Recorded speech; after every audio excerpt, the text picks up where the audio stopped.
যা বাবা, এবার বাড়ি ফিরে যা। অনেক রাত হয়ে গেছে। জঙ্গলের পথ ধরে বাড়ি ফিরতে ভয় করবে না তো? না না, কিচ্ছু হবে না। তারপর সিধু জঙ্গলের পথ ধরে বাড়ি ফিরতে থাকে। হঠাৎই তার গাটা কেমন ছমছম করে ওঠে। সে দেখতে পায় সদ্য চিতা থেকে উঠে আসা এক নর কঙ্কাল ক্রমশ তার দিকে এগিয়ে আসছে।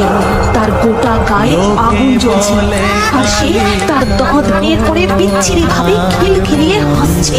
তার দুটো লম্বা হাত বের করে যেই সিধুকে জড়িয়ে ধরতে যাবে, সিধু চিৎকার করে ওঠে, মা! সাথে সাথে আকাশে জোরে বিদ্যুৎ চমকে ওঠে। ঝমঝম করে বৃষ্টি শুরু হয়ে যায়, আর বৃষ্টির ফোঁটা সেই নরকঙ্কাল সেখান থেকে অদৃশ্য হয়ে যায়। এইভাবে বারংবার মা কালী সিধুকে এই ভূতপ্রেতদের হাত থেকে রক্ষা করেন।